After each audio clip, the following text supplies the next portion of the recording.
Tuesday, August 25th. It's a Breaking and Entering live show marketing news. I'm Jack. That's Gino. How are you doing? Feeling good, Jack. Nice. I'm getting a Double haircut shotgun. tomorrow. What's that? I'm getting a haircut tomorrow. Oh, I'm excited for you. That's great. This is presented by Tatari. Shout out to Tatari. What are you going to get? What are you going to get this time? I'm going to do the same thing, just a little bit shorter. Same exact thing. What, have you ever thought about maybe taking a risk in your life for once? Like getting what? Like my hair dyed? Like bleach tip? Did you just do it to the live audience? I'm talking to live audience. Yeah, I got a friend over here. What do you, yeah. Continue though. But yeah. No hair dye for me. Well, that's a shame.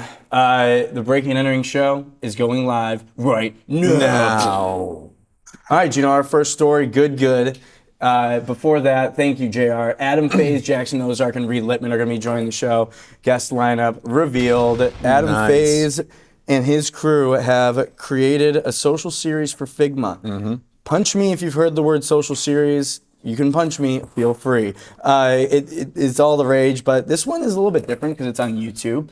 It's a series where it's called Source Material, and they're bringing in designers to talk about inspiration for the things that they make, aka source material. Yeah, Adam's passionate about this, so we're excited to talk with him today. What goes into that, why he's doing it, what Figma saw in it as well. Next up, we got Jackson Ozark, an old friend of mine. I used to work with him, Jack. But he works at Conscious Minds. That was Ad Age's Small Agency of the Year winner, and their latest work for Jack's favorite brand, Starbucks. Yeah, I'm a big fan. It's pumpkin spice latte season, Gino. And there's a lot to talk about there. Mm-hmm. I mean, interesting. 23 years they've been doing that shit. Mm-hmm. And then Reid Litman. I got him as the Gen Z whisperer. That's kind of how I've branded him. I'll ask him for his approval on that. Maybe try to build some sort of like influencer thing around that. Like, yeah, he should be. You're going to build them up? Yeah, but he works at Ogilvy. And they came out with this Gen Z report. He wanted to come on and dispel some myths. We're going to do a little fact or fiction. A little fact or fiction coming up later about the Gen Z audience. And hey, you marketers need to know about Gen Z. Their purchasing power is through the roof. I feel like, I get there's so much Gen Z talk, but I do appreciate the opportunity to have some cold hard fact. Mm-hmm. And I kind of do want to set the tone of like, okay, this is actually true. This is what's actually true. This is how you market to them. I know it's overplayed. I know the Gen Z trend stuff is overplayed, but it feels like if there's anyone that does actually make sense to talk about it, it's Reid. Kind of his that's his whole job at Ogilvy pretty much. Do you identify with Gen Z? I am Gen Z. Scientifically. So I am Gen Z. I'm Gen Me. Me too, Jack. That's right. I don't fall into any sort of generational category. I'm Gen G. That's great. Our first story, Gino, let's get straight into it because good. Golf, this co-branded ad that they did with Callaway is getting a lot of backlash, definitely all deserved, probably the most backlash I've seen for an ad in the last few months. And you see it here, Gino. What was that? The whole idea, the idea is this woman is grabbing the driver, which is the Good ex-Callaway co-branded driver, and Garrett Clark, co-founder of Good, shoves her to the ground and grabs the driver, which is one of the more ridiculous things I've ever seen online in my entire life. Everyone immediate reaction, because obviously is like, what the hell are they doing?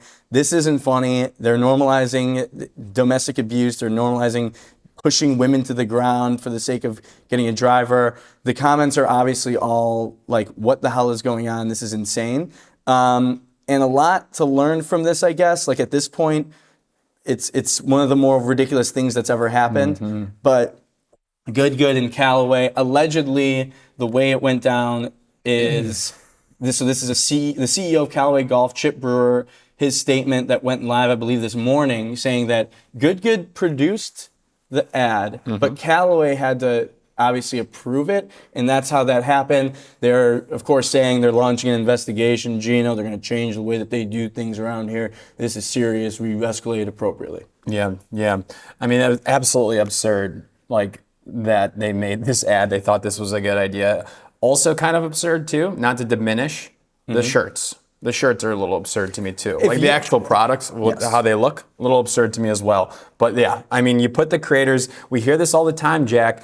Brand marketers say, you let the creators run, let them ideate, let them do, they know their audience the best there. You give them control. That's all great until you get something like this where you're pushing down a woman and you post it on your channels because there are associations there. They didn't check it, and now they're dealing with 2 corrections, 2 public apologies Callaway had to make, not just 1. Yeah, 2 public apologies. I think my reaction to this. So you're like, how are you in any right mind thinking about doing this? How did you think this was a good idea? Like, if you're good, starting from just the ideation portion.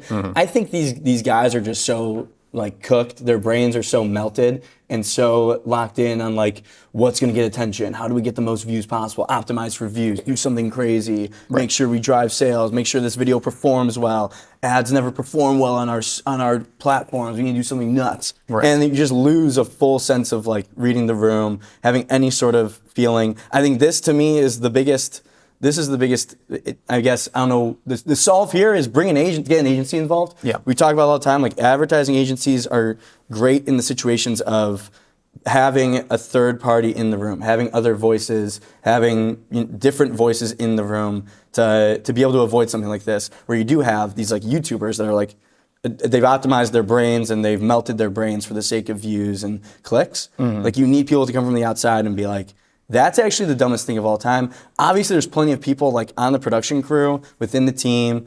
There's so many things so many layers that have to go wrong, and so many people that have to just like make the mistake of not speaking up. So then you ask yourself like, okay, what kind of culture is being built at Good and Callaway to where people feel like they can't speak up? Because everyone online had the same reaction. Who approved this? So it's like, who approved this, or who is at the layer where where people are feeling like their views or their opinions are stifled and they don't want to speak up for fear of internal backlash. Totally. So you're saying the takeaway here, the solution is to involve an ad agency or involve an agency. Oh, that's what an ad agency person would say for sure. The solution, yeah, I mean, I don't know. I think the best thing people watching can learn from this is like, speak up when you see something that you're probably right, and your opinion is probably also shared by other people. Yeah. Like odds are someone else also is feeling that same way,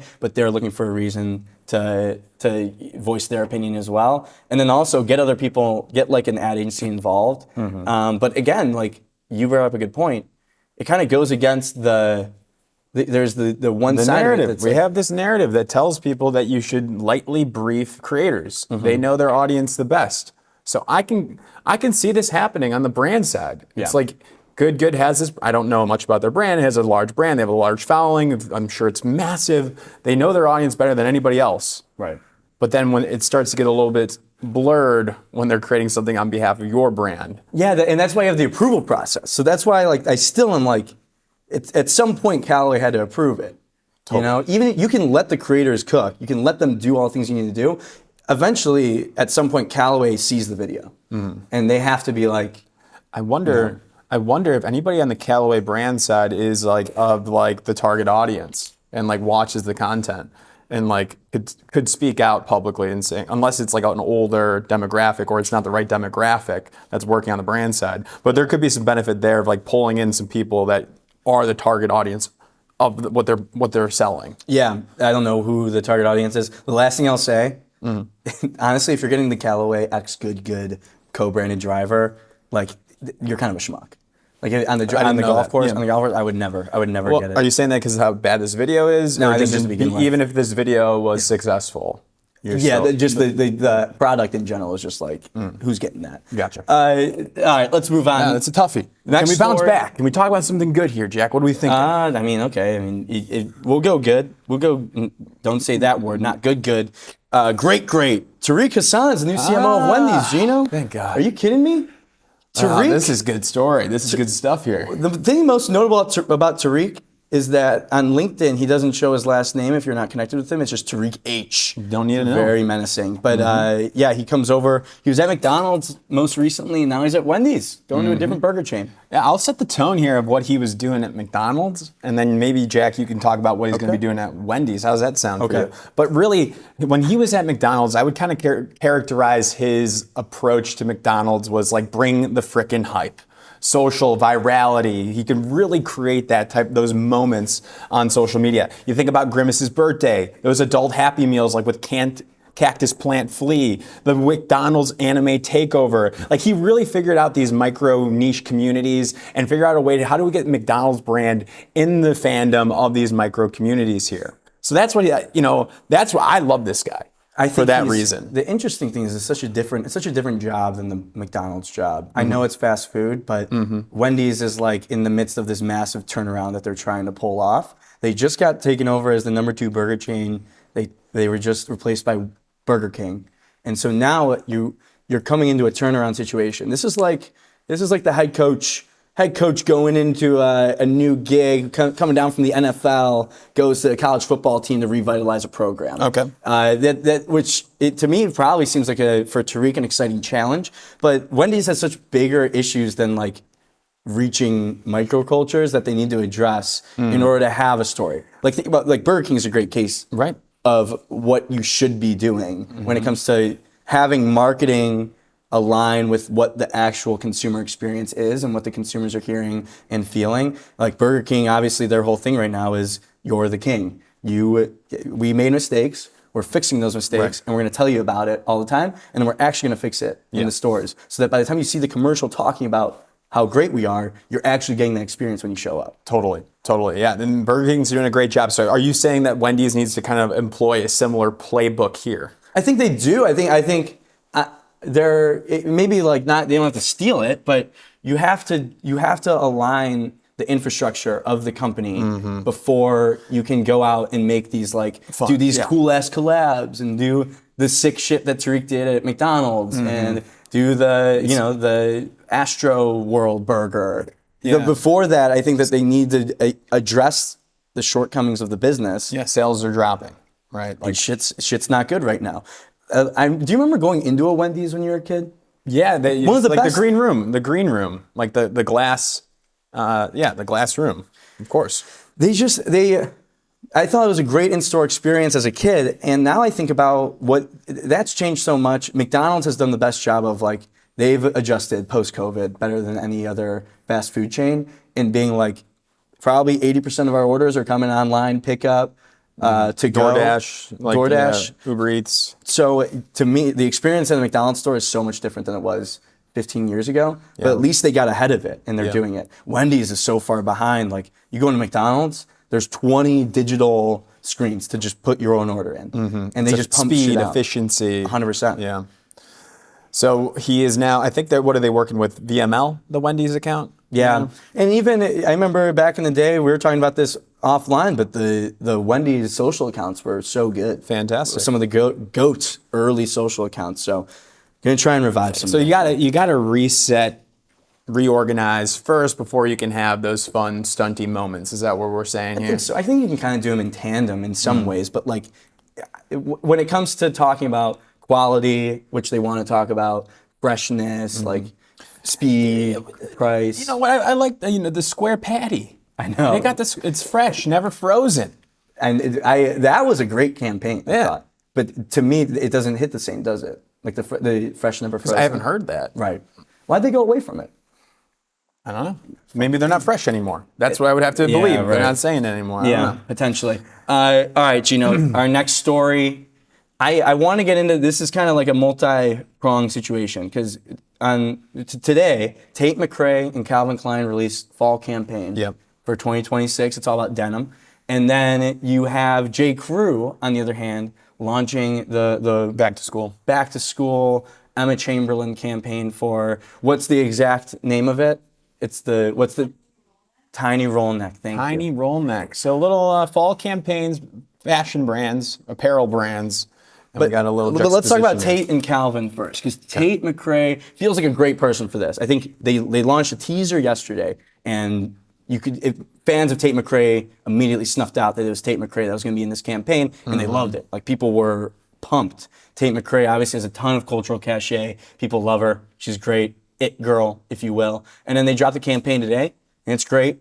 They got the denim involved. She's doing her thing. She's a great singer, great dancer, very talented. So they're letting her do it. Kind of looks like an old school 90s Von Maur mall fitting room here, Gino. But what do you think about this one? The fitting room, okay. No, I mean, it's fascinating. What's with the teasers now? I thought teasers were only reserved for Super Bowl. No. Now it seems like every campaign has a teaser before they release a normal ad. No, yeah, that's right. I love it. I keep doing it. You gotta get the hype. Do you think they leaned in effectively? They're trying to do, it's multiple jeans. So you think about, okay, the Hailey Bieber Gap jeans was only the low rise. And now you have Tate McRae promoting all the different kinds of jeans that they offer. I believe there's like a 90s straight jean. There's a high waist jean and a low rise jean as well. All being promoted by Tate McRae. This playbook has worked for Calvin Klein when you think about Bad Bunny. Even go all the way back to Marky Mark. And many others who can consider themselves Calvin Klein ambassadors. So let's do a check mark. Is it on brand? Yes. Yeah. Okay. Yeah. And now you look at the association. Tate McRae, is she popular now? 100%. Does the target audience like Tate McRae? Yes. All right. Then to me, it's like I think it's gonna the fundamentals are there. I mean, it's on brand, it's on strategy. To me, the hardest thing that right now to be in the denim game is the bar is so high. Right. You have American Eagle, you have Gap, you have even Abercrombie is a great brand. You got all these different brands that are like really putting a lot behind their marketing efforts for denim specifically. Right. Levi's, of course. So I think this is a great campaign. I think it'll do really well, but I think some people might see this and be like, well, it could have been better because look at how good Gap is. We got Gap doing music videos. That's the most distinct and most creative by far. That's on my top right there. And then you got what is it, American Eagle, Hailey Bieber doing like the 90s throwback. That's also Gap. That's also Gap.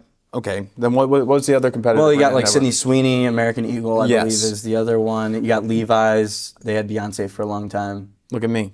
I've already revealed it. Gap's the one that's winning this battle right now. Is Tate McRae going to move the needle for me? I don't know. I think Gap is the one that sticks out from when we cover creativity and the music videos that they're doing and the consistency that they're doing it. That wins for me creative-wise. At least you can say Calvin Klein has a very clear voice. They have a very clear voice, and they know exactly what they're doing, and they're disciplined with it. On the other hand, J. Crew feels a little lost right now. J. Crew releases this campaign with Emma Chamberlain. And I think this tweet is just great. RF Kenmore shout out, kind of one of these fashion people voices online.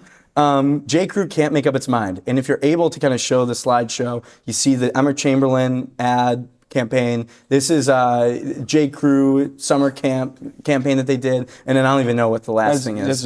That's how, the one on the right is how I imagine J. Crew. Sure. Like how vintage. Like the dude with the tucked in jeans, like that's how my perception of J. Crew is. So yeah, we're all over the place right now here. And Casey Lewis had a great breakdown as well. If you want to go check that out, but essentially explaining the one side of it that like the practicality of this apparel.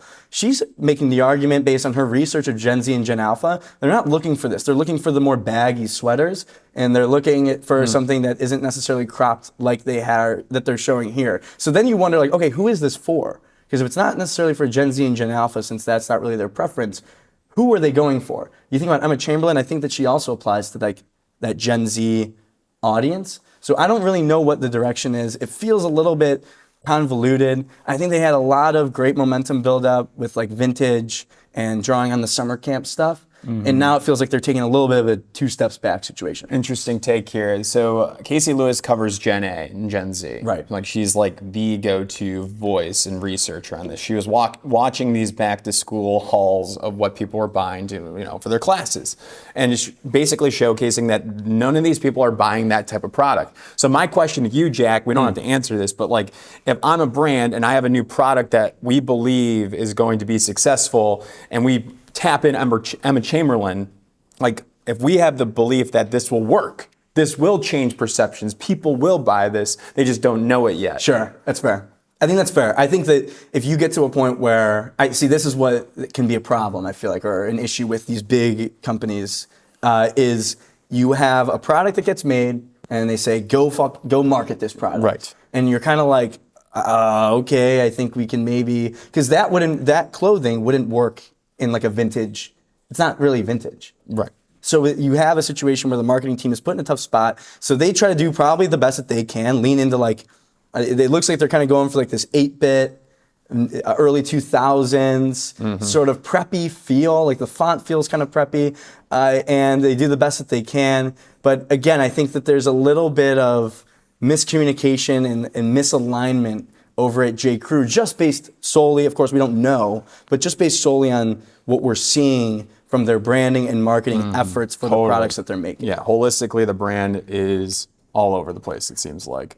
But I like it's a nice sweater, though. I mean, there's nothing wrong I'm with wearing the sweater. J. Crew pants. Are you really? Yes, I'm wearing. So J. how do Crew. you feel? Do you feel personally attacked at the variety of the products? Of course that not. they're promoting it? Of course Would you be not. happy to say that you wear J. Crew? I do. I do. I think that I think J. Crew makes good clothes, and I think they still have. I think the reason people are so critical of it is because it's kind of a brand people do root for. It's a brand that reminds people of vintage. It's nostalgia. It's like the glory. Like J. Crew had such a prominent voice for so long. So you want them to succeed.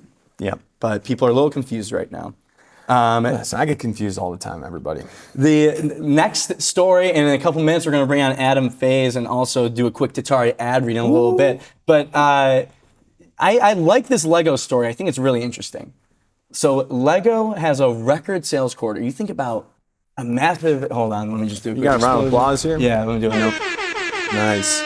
Lego. Remember the World Cup campaign? They went so hard. I believe they were the first big campaign to drop. They did with Wyatt and Kennedy. You knew they meant business. They had all the big players. We were like, it's probably a bajillion-dollar budget. It seems to have paid off, at least early on. Gino, Lego sales record high. Record high. How now is the stock going down? They're private. They're private. Lego's private. Yeah. Good for them. Yeah. Really good for them. Danish. They're Danish. Yeah, because we had a similar scenario. It was Nike, or which one had the lower stock valuation, even though the sales increased? I think Nike. Nike. Yeah. But or Adidas. Or Adidas. We should probably figure that out. But Yeah. I mean, like, this is fantastic. We're seeing the use of marketing actually become effective. Like, good creative marketing can be effective, and they went all in for the World Cup, and now it's paying off. You gotta love to see this. This is something that people could watch. Send this article to your clients and say, look, you trust us. You spend a lot of money, you're gonna make money. Legos, I think, has for a long time also, I don't know if it's always been this way, but I feel like I see more adults, building things with Legos. I feel like they've launched, I think it said they launched like 100 plus new products. So just insane amount of quantity and volume and just innovation. Like Lego must be one of the best run businesses to be able to have like such a cohesive marketing strategy and create this massive World Cup campaign and then launch 330 new sets.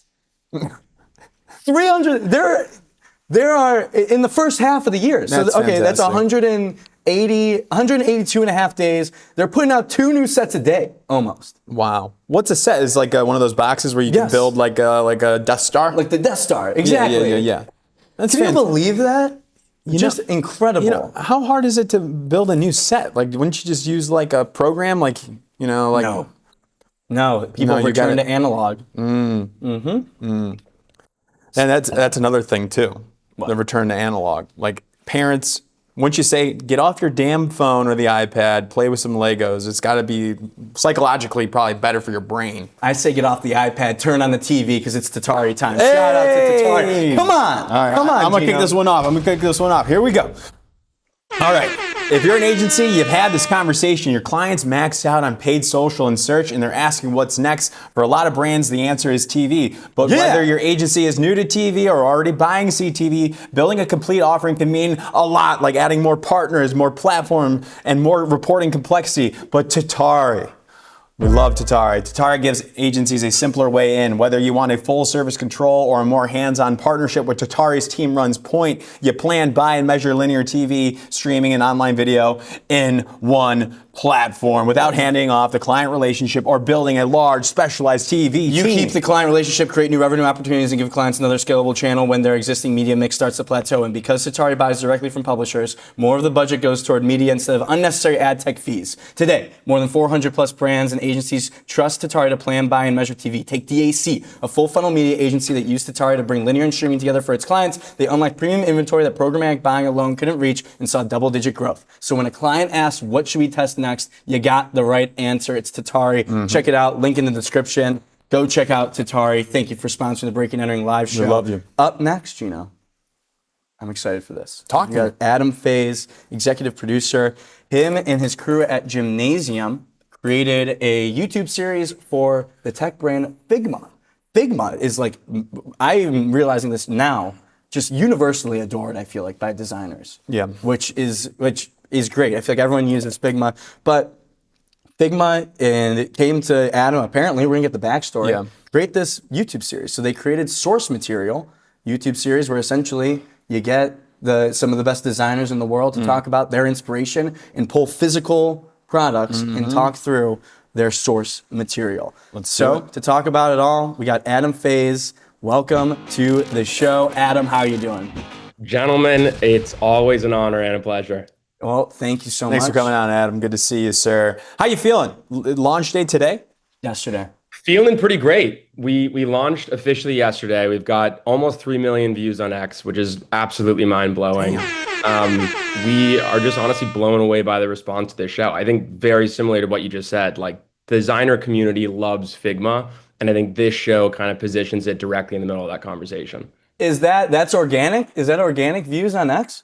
That's completely organic. Whatever that actually means on X is a totally other question, but it does say that number, and that was totally organic. Yeah, so there you go. take I feel like it's kind of, do you feel like you kind of have to ask that now, though? Because sometimes I feel like, at least on Instagram, you can like boost, and it's pretty 100%. obvious. I mean, it's pretty I obvious think what it is. the easiest tell specifically on YouTube is the correlation between views, comments, and likes. And it's always, you see someone that's like, we got 350,000 views, and it's got 2 comments, and one of them is from someone that worked on the project. And you're like, this is not real. I'm so sorry. Yeah, 100%. Totally. So let's back this thing up here. So you launched an amazing show. It's going to come out weekly. We understand that it speaks directly to the Figma lovers, the design community, the community that's not on Figma. They might get on Figma because they see this show. But how did this all come together?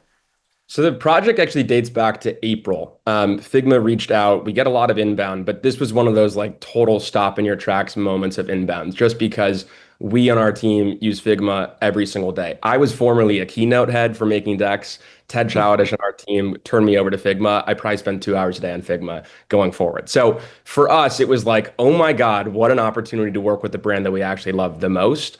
And I think in this conversation around brands turning into media companies, it's not always the case that a brand is a perfect fit for this idea of becoming a media company. And so for us, there was such an opportunity to use Figma as this platform for telling amazing stories about the world of design. And so Source Material is that first version of that. We wanted to have a show that just platformed these conversations about, people's references that don't just come from a saved folder on Instagram, like bringing things back to the physical world. It's this episode in particular with Tom Bettridge is specifically focusing on print, but there are people that brought in toys and tarot cards and everything else as their source material. So we're really excited to kind of see where the guests on the show kind of take it from here. Adam, what would your source material be? That's a good question. I have a lot of books. I also have like a shoebox in my closet that I'm pretty sentimental when it comes to saving things. And so whether it's like a receipt from a really memorable dinner or like a name tag from an event that I had to go to, like I save a lot of that stuff, and that's kind of my source material, to be honest. So you were with all these designers. I mean, this is gotta be, how were the shooting process? Like, how did you guys actually pull this off and work with Figma on it? Because I imagine this is probably the first time Figma is doing something of this nature that pretty much is like a TV show. I mean, I think the coolest thing about it, to be honest, is you can tell that no one has ever asked these designers to show their source material, because what you end up having is a lot of incredible world-class, best in the world designers. We're bringing in suitcases full of books, and they're so excited to show off what they have. And it literally just feels like, oh my God, no one's ever given you the platform to have this conversation before. And I think when you think about certain designers who I will not name because we filmed with them and the episodes are not out yet, there's not really even interviews with these designers that are on YouTube that exist in a really high quality professional TV show capacity. And so I think honestly, when we started shooting the show, the first day on set was the look that we all gave each other of like, we're onto something, just from seeing the reactions of the designers that we were working with in the first place. But I think to your point, like the coolest part is also they already were using Figma. Tom Bettridge says in the episode, in fact, that ID Magazine is like one of the only magazines in the world that's entirely designed in Figma from start to finish. And so we never had to explain to them like why Figma was making this show. To them, it just made sense from day one. Yeah, I can see why you took the project because you're like, this is, of course, this is going to be a hit. Because these people are actually using it. It's a product that makes sense for. When you're looking for guests, you have to check with them. Like, hey, just double checking. Do you use Figma? No. And I think, look, this is the cool thing here is like we want to just focus this show on having conversations about the creative process. It's about having conversations about where the references come from and what inspired these people to be the people that they are. I would say that most, if not all of these designers do use Figma, and that's like the beauty of it. But at the end of the day, this show is more about the creative process than anything else. So Figma is like, Figma came to you and they wanted this show. They're like, every company is a media company. What are they thinking when they're doing something like this and making this investment? Because I think a lot of brands are facing this decision right now. They're like, we got to do new things. We got to do cool things. Look at what Figma did. So what's going on, can you say from your conversations with Figma as to why this makes sense and why this process is the one that was for them? I mean, to be honest, I think it's where they deserve all the praise in the world because this is a very new thing. And this is a huge risk compared to every brand now doing a million different versions of social shows that maybe they're okay with having 0 views because they put a bunch of paid spend behind it. I think it's a lot harder to go out there and say, like, this is the world that we want to build in. And we're believing in a long-term bet on like building a media company internally. Figma itself is in a really interesting moment because they're in this big transition right now from being this like best in class design tool to really just being a creative canvas in general. And so the conversation early on was how do we participate in the world of online television when it comes to making the best shows about creativity in general? And so that's like the greatest brief you could possibly get. Yeah. I flew to London to spend time with our team, a few of the key members, Ted Childish, Cedric Payne, and Georgie Bowers, and had a really big brainstorm session around, again, like what would we want to watch as lovers of design, lovers of creativity? What are those shows that we wish existed on a fictional TV network that we could then go and create? And it was a beautiful process of coming back to Figma with a bunch of different ideas for shows, and this one being the obvious winner as like the perfect first show for us to go make together. Yeah, it makes for great content, right? If they're coming on and like amazing creatives coming on talking about what they love the most, it seems like you just let them spew. Like you really don't have to do too much of prompting and like getting good content out. So when you were shooting with them, did you find that experience to be so natural, so organic that it was almost easy for your team just to hit record? I mean, it's one of the rare moments where you're sitting on set and you're like actually leaned in and listening to everything that they're saying. We had a wonderful photographer named Susie Mays on the show, just shooting BTS photography. And she like all of a sudden comes after one of the first interviews, comes over to us and it's like, this is like TED Talks for people with taste, and it's like when the crew is paying attention, you're onto something really good. And so, I don't know, it's a rare opportunity to be able to listen to some of from the smartest, most creative people on the planet and actually learn how they got to where they are today. And I want to follow up because we talked about it a little bit, but like what would make in what scenario would you tell a brand to not do this, to not create a show, to not try to make some sort of interesting video series online? What would have to be in place for you to say you're not at the right moment yet? I mean, I think the first question is, do you actually want to make a show or do you want to make an advertisement? Because those are two completely different questions that you need to answer first. And if the answer is, I actually want to make a show, then the first step is probably saying, what's a show that I myself actually want to watch? There's no better feeling in the world than trying to impress yourself with the thing that you want to spend your time watching before you ask anyone else to spend their time watching it. And so I think that's my biggest frustration in this space right now is you have a lot of people using the terminology of show and television, but you have a whole lot of ads and campaigns. And I think with a show like Source Material, I mean, this is something that we plan on being a weekly show for years to come. This is something that we want to have just be a staple of the world of designers and creative people. And that level of commitment from Figma is something that's so rare in a world of brands and campaigns. Yeah, like you were saying earlier, there is a risk though, because there are a lot of these shows, or maybe you would call them ads, but they call them shows that flop and don't do anything. Nobody talks about them outside of the launch. People sometimes seem to do a social show just to say that they're doing one, to get like the press junket. But it is a risk. So how do you reason with that? Like if you're talking to Figma and it's like, let's say today we woke up and it got 5 views. Is Figma like, fuck, like this is kind of tough to reason with? Or how do they view like the risk part of it or perceived risk? I mean, to be honest, it's a great question because that's actually what I had planned for, just having gone through the Keep the Meter Running experience on YouTube. I mean, YouTube is a totally different game and something that is not viral overnight. It is about time compounding combined with absolute best-in-class quality of programming. And so with Keep the Meter Running, that first week of having the show out after this massive press release and, big premieres and everyone talking about it, we had like 20,000 views in the first episode. And it's hard to not have that affect your mindset of like, did we do something wrong? But the reality is that's just YouTube. And 3 months later, releasing our 10th episode where we went to Syria. I mean, that episode has 600,000 views in a matter of 8-9 days. And Nice. the coolest part has been seeing people go back to binge the other episodes that they had missed. And so I think the thing is you have to just stick to your guns and focus on making the best possible thing. And I think you have to have a little bit of a mentality of when it doesn't have the views that you want it to have, having this feeling of like, well, I know we've made the best show in the world, and it's only a matter of time until people find it. Because if you have that level of confidence and just keep your head down and keep making the product, it's going to work at some point. Question. Yeah, go ahead, Gino. Thank you, Jack. Adam, so how do you go about marketing this? How is Figma going around marketing this? We know YouTube's so freaking hard, and it's not like a traditional algorithm, I guess, where you can just go viral overnight. You have to build towards it. But like, what can we do, the marketers listening, to actually promote something like a series on YouTube?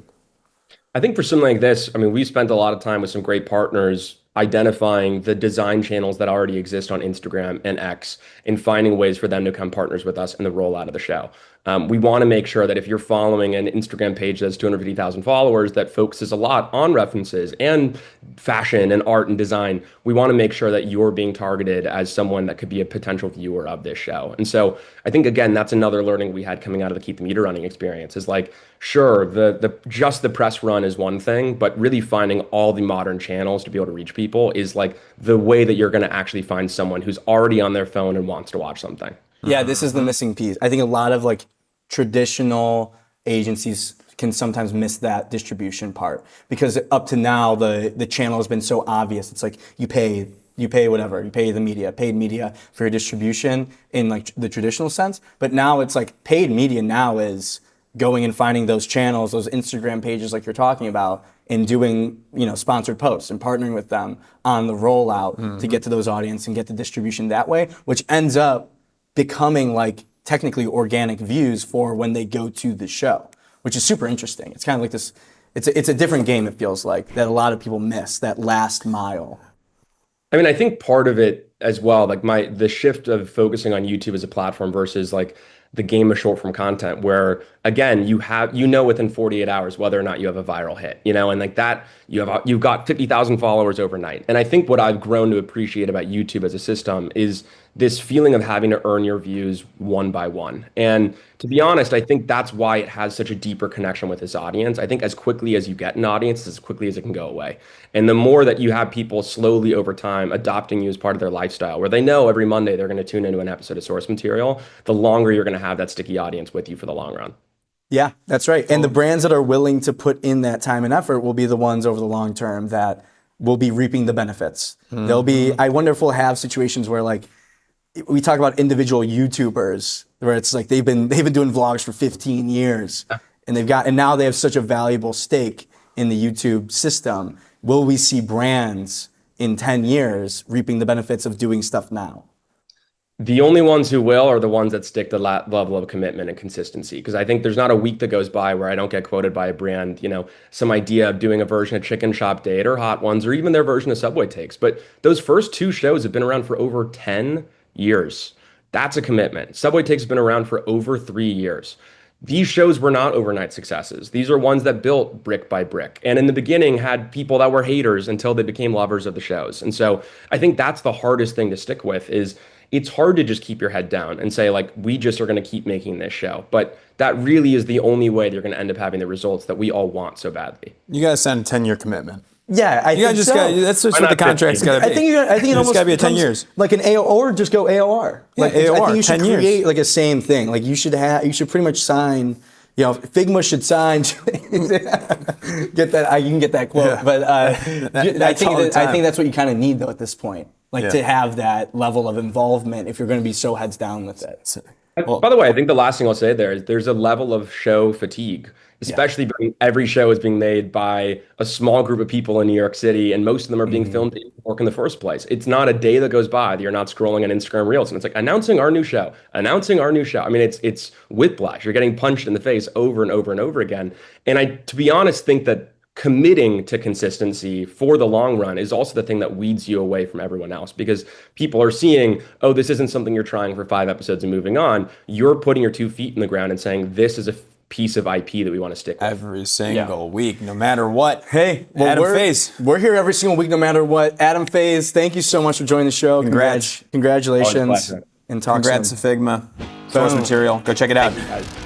Source material, Big Ma, YouTube. This episode is brought to you by Tracksuit. Tracksuit. Go check them out. Look, we all know this is an ad, but before your eyes and ears glaze over, answer one question. When's the last time your strategy was based on current data? Most brand tracking runs on last year's numbers. Tracksuits doesn't. It's continuous brand health data. I'm talking awareness, consideration, perception. It's updated every month, so you never have to bring a stagnant deck to a live conversation.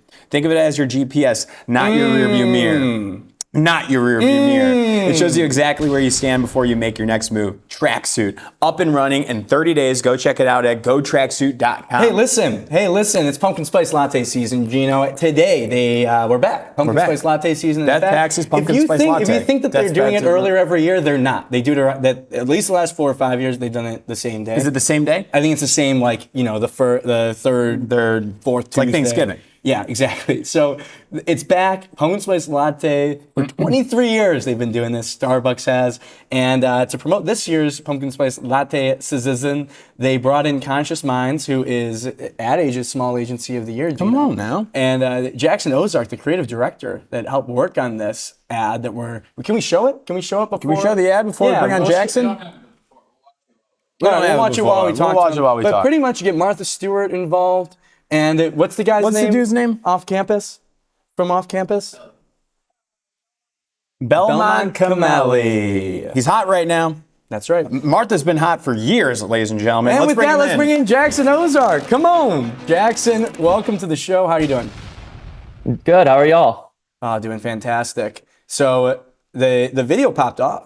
I mean, it popped off on Instagram. Of course. Big time. Of course. How does it feel when you see it get that amount of love and excitement around something that you made? What is that feeling like? I mean, it's great. It's what you always want, right? When you're going in, when you're thinking, when you're working through stuff, you're like, you want people to like it. We don't do it for ourselves. We do it for everyone else to kind of take it and take off with it. It helps a lot when you've got, icons like first the PSL, of course, and then Martha and Belmont. Like that's the new big three. LeBron, watch out. Yeah. My big three, my goat is Martha Stewart. I mean, like, let's back it up here. Conscious Minds, we've had the founder, Blake, I believe. Yep. Right? Like, he's been on the show. And they won Small Agency of the Year, your agency, Jackson, because of this belief that brands need to keep punching and breaking through at least 10 times per year. And Starbucks has been, working with you all, and we see another breakthrough moment here. So my question, we know that pumpkin spice latte is going to frickin' sell. Yeah. They can fall asleep. Right. For the next 20 years on marketing, and people are going to buy the pumpkin spice latte. So what was the brief specifically at this moment, Jackson, to you all to make this spot? You said it great there, Gino. You're right. This thing will sell. It is the pumpkin spice latte. You know it. You love it. The brief to us was, hey, the PSL is an icon. How do we launch in a culturally relevant, iconic way? How do we really get the feeds talking? How do we bring this to the forefront? And, even get some, believe it or not, new drinkers of PSL out there. So with that, I think a huge piece to this was, okay, everything we do at CM is we really want to, go into the feeds, speak to the fans and kind of bring the fandom to life. Fans are talking about fall and talking about the pumpkin spice latte early. They're talking about this kind of aesthetic of fall, how iconic it is, how much they love it. So when we came into this, it was, all right, this thing is iconic. We kind of needed an icon to stand right there with it to really bring it to the forefront. Who's the most iconic person of fall? Sweet, sweet Martha Stewart. Sweet, sweet Martha Stewart. Were you able to be on set with Martha? And if you were, Oh, yeah. how is she? Martha is Martha. That is the best way to describe her. Everything you think you know about Martha is true about Martha. She's a delight. She's so sweet. She's so nice to the crew. She's funny. She gives her little like asides at times. That's a huge reason why we liked her. We love this like Martha attitude she brings to everything. I mean, the Martha attitude is still going on when she commented yesterday on the post. Yeah, what was that about? Can we pull that up? If I'm getting in Martha's ear, being like, "Hey, Martha, don't reveal the secrets of the trade." What's the context here? So, do you remember the comment exactly? It's the comment is really speaking to okay, so we were kind of on both sides of like Martha had a stand-in when she was filming. Of course. Celebrities, they're tough to have, they're busy people. So she has a stand-in, and we're just kind of like, hey, we're just gonna leave it at that. We're not really gonna talk about it. She comments yesterday, oh, like this guy's way cuter than the stand-in. Right. You got it up now. The audience Yes. can see it. So Okay, so there's two reactions to this. If you're a brand, it's like, okay, you kind of ruined the secret sauce here, Martha. Like, come on, people aren't supposed to know that. But then you also have like, yes, this is why we want Martha, because she's going to do what she's going to do, and you want to see the talent interacting with the brand no matter what in their own authentic way. So Jackson, how did the team react when seeing upon that within the CM offices at least? Oh, we were cracking up about it. It was going in all the Slack channels and everything. Like, oh my God, Martha commented. And you always hope, the celebrity comments or the celebrity says something. It's a nice cosign. It's a nice plus up. But when they do something organically that kind of gives a second wave to the conversation around it like that, it's awesome. It's so great. And everyone on the CM side, the Starbucks side, we're all just like, this is Martha. This is what we wanted. Like, this is what you want when you have someone like her. So it was great to see that. And I've had people, I was on set, so I've had a couple buddies text me being like, were you the stand-in? And I'm like, I'm officially saying no. yeah, now you are. Now you're saying no for sure. Yeah, press statement here. Are you? I want to ask about you're letting Martha be Martha. Did you script like what was the scripting versus her going and riffing? What was that dynamic like? Yeah, so I mean, we wrote and built out a script for her, but that was a huge piece of it. In presenting it to her and in having her on set was like, let's riff, let's build on stuff, let's add some extra pieces into it. So you always have a script on paper, but when you're there on the ground, boots on the ground, you're hearing lines, you're hearing these little asides, you're hearing inflections differently, and you're like, oh wait, say that, or like little side conversations of like, ooh, did you hear her when she said this, like when she was off camera? Maybe we have her bring that into the main feed. So And I mean, pointing out just some of the fundamentals of marketing, it's a funny idea, right? You got this timeless character of Martha Stewart, this timely character of Belmont Camelli. You got Martha sipping on the hot version of the PSL, and you got Belmont sipping on the iced version. I didn't know there was an iced PSL, personally. It's kind of old school versus new school. Am I right, Jackson? that's exactly it. It is full on that. Like the OGs go for it hot. Gen Z loves every drink iced. All year, so even when it's freezing. I'm all year round. Me too. Iced. I'm all year round. I'm iced. Yeah, it hits the fundamentals, but then of course you never know with the feeds. And I want to ask about the mindset, because we just had Adam Faze, great executive producer, spends a lot of time creating content that ends up in the social verse, is kind of a prisoner to the algorithm in some sense. So how does Conscious Minds and the Starbucks team, think about that when you're going into making something that at a certain level is going to be impacted by the algorithm?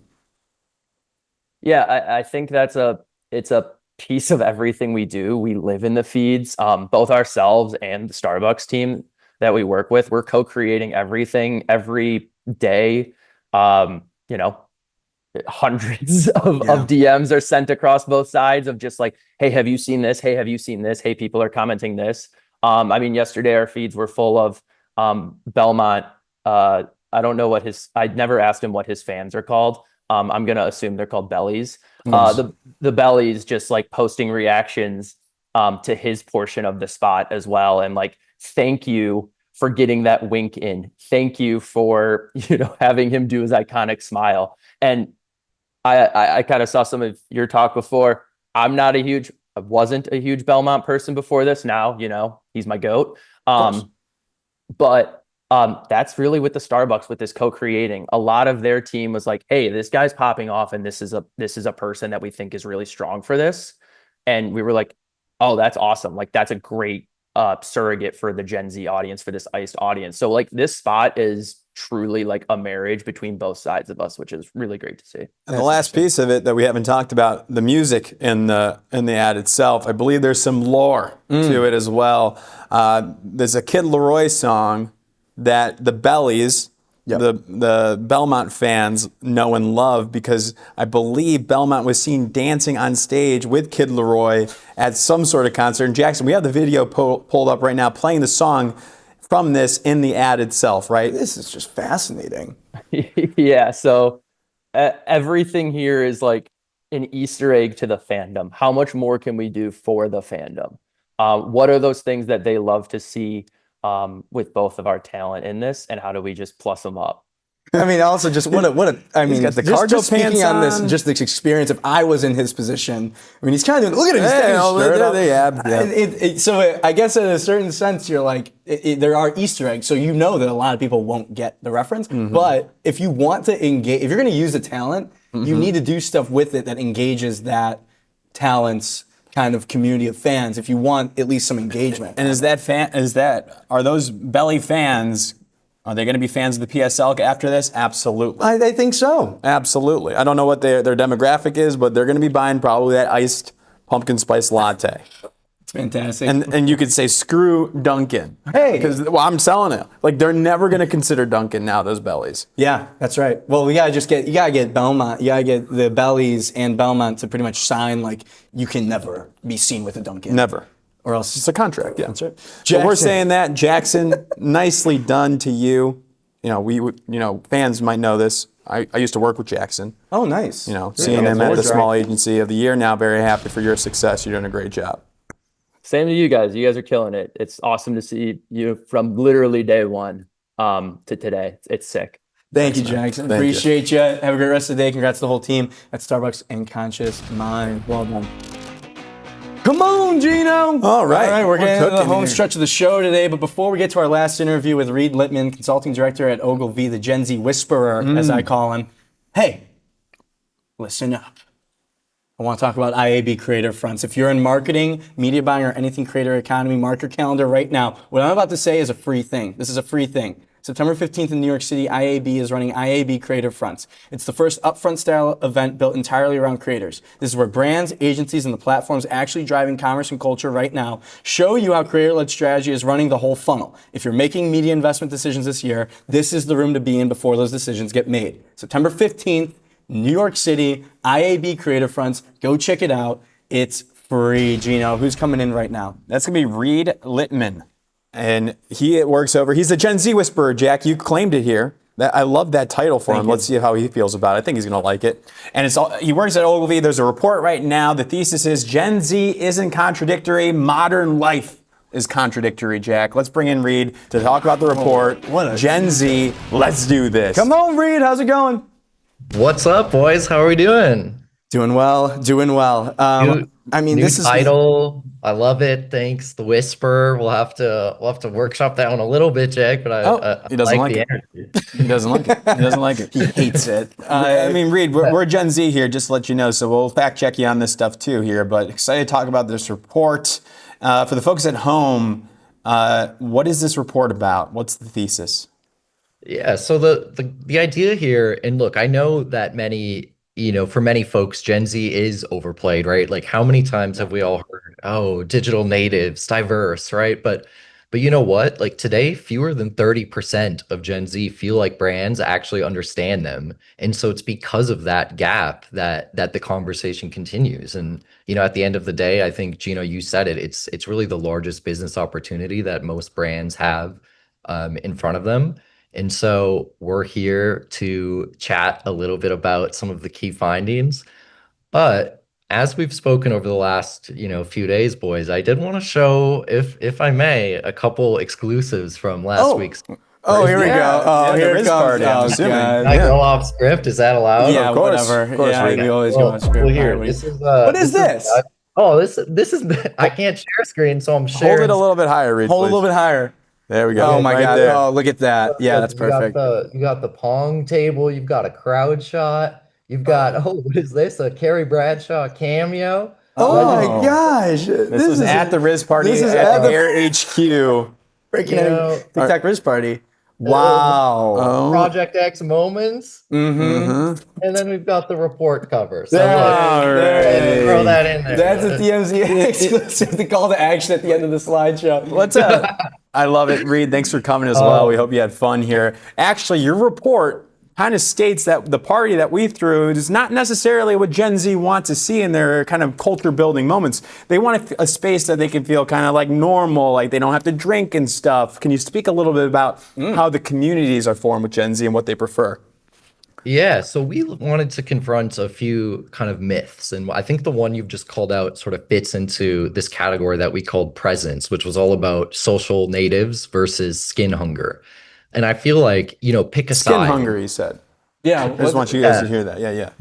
Like touch, because you'll find a headline for either of those extremes. Like either Gen Z is content to live online. They love, rotting and online fandoms and branded content binges, right? There's no need to ever leave the house. Or they've gone full trad, like dumb phones and vinyls and cowboy ranchers, where analog and offline is sort of a new status symbol, right? These are kind of like the two extremes that we see out there. But what we found in the report is that, 60% or more of Gen Zers in every country we looked at say that in-person connection was essential. And 52% wanted more social life in person versus only 6% that say they're satisfied with the amount that they've got. So there's this big, like 46-point gap, which was one of the widest in the data sets about, hey, there's an opportunity for more of this. And to be clear, like this isn't Gen Z breaking up with technology. It's really them almost renegotiating the terms of the relationship. Like they're looking for tech that leads somewhere. There's a lot of it too is I feel like a lot of times it can feel like the tech is kind of like forced on to people. There's so much because of, I mean, particularly like the amount of companies that are popping up around AI. It's like you don't have to do anything anymore. You can just use AI and it'll fix all your problems.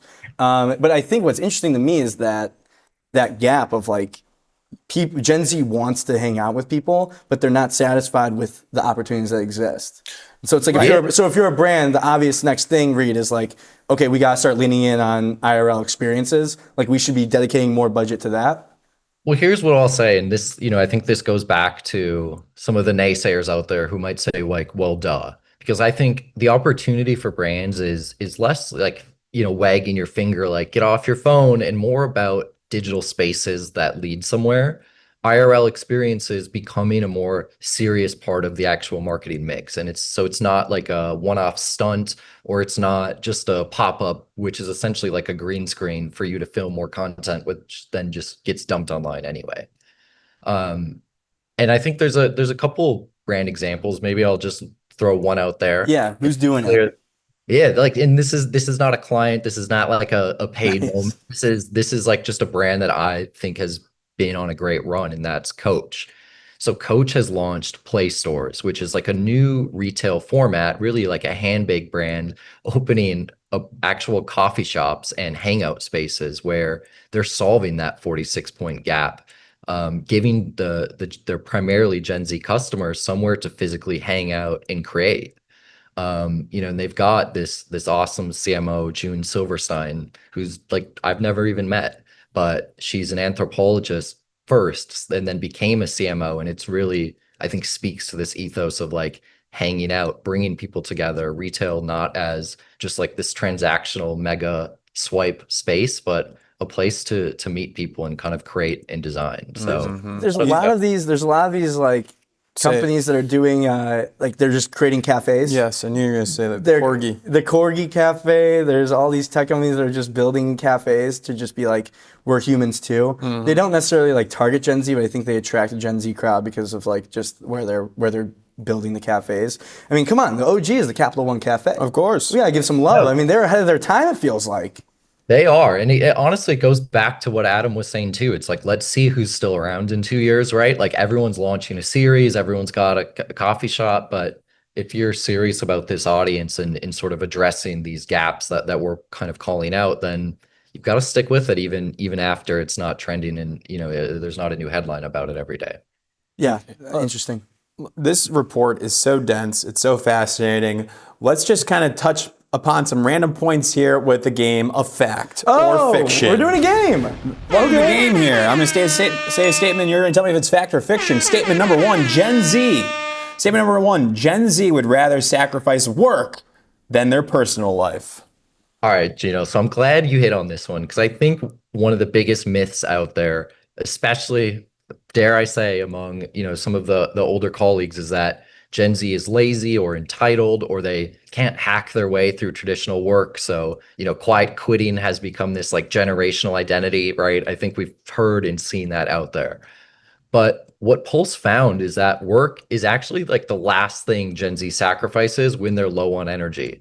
Only 5% let work go. And that was consistent globally. And in fact, sleep goes first in every market. And, look at what they're protecting. Something like 43% of Gen Z plan to start a business this year, which is more than any other generation, ahead of even millennials. So the stereotype. Damn right. Damn right. Guys, I don't no, sleep. guys- I don't sleep. I don't sleep and I start you know what I do? businesses. Reid, you know what I do? I buy a fitness tracker to tell me how bad my sleep is, Dang. and I still don't sleep. But I bought it. It got my money.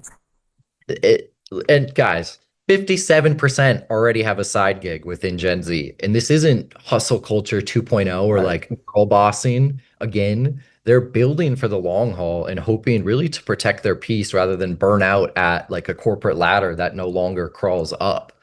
So I think this stereotype, it just doesn't hold up. The only thing that's lacking, I think, is the number of structured paths to follow. And I feel like y'all are a testament to that in the format and really careers that you're creating for yourselves. Getting me emotional. Yeah, they're in a moment. Maybe like Gen Z is caught up in this like a time where you come out of COVID, where it's like you could do a lot more with like a side hustle or side gig, especially because like your work identity wasn't so defined post-COVID because you didn't have to go into offices in a lot of situations. I wonder like how much of an impact that has. And it's like, the relationship with the career, maybe because there's so many other opportunities out there to like create side gigs, some people that are like older look at the Gen Z that's on their team and they're like, well, they're not fully committed to the company. They're not a company woman because they're doing other stuff that actually gives them purpose. Yeah, or the older generation wants us to be company women, but the company doesn't love us as much as they us to love them. Or said another way, it's become so common to offload full-time staffers as part-time in order to cost avoid benefits. And so oftentimes we talk about things like the creator economy through a purely positive lens, but in fact a lot of us build personal brands and start side gigs more out of desperation or just a lack of vision for what a standard career can offer right now. Well, I'm also not too confident in a standard career of like, even if like you could get a salary and like the playbook of you work at one company or one or two companies and then you retire and use that savings for your retirement. Like, I don't see that. I see myself working until I'm 80 and I pass away. I might as well be doing what I love to do and figuring out along the way, personally. Yeah. And I think you agree, Jack, because we're business partners. I do. That's right. But okay, so what I want to ask about, like, if you're a brand, there's all this information out there. How are you thinking about like implementing some of this stuff? Like, what are some things that a brand could do like tomorrow to get themselves better prepared to market to an audience that everyone wants the attention of? Yeah, I mean, let me start by even saying how a brand could respond to what we were just talking about, which is kind of this like lazy, entitled, they approach work and creativity differently kind of thing. And I think there's a few ways to look at it. Like think whether you're a wellness brand, an energy brand, or a creator economy brand, like we were just speaking about, Figma. One that I'm really excited about that actually might come out of left field a little bit is New Balance, and I'll tell you why. Like I think for years the dominant image of sport greatness was like sacrifice and obsession and suffering and like pressure. But they have younger athletes like Coco Gauff and Cooper Flag that are really showing a different path. Like they're protecting their peace, leaning into joy, a la like Elisa Liao, and leading with personality and still winning at the highest level. And so New Balance's bet is on helping young athletes really never lose sight of that joy, even as competition gets fiercer, which is like the same instinct as, our data that Gen Z is looking to build and win, but without sacrificing their souls to do it.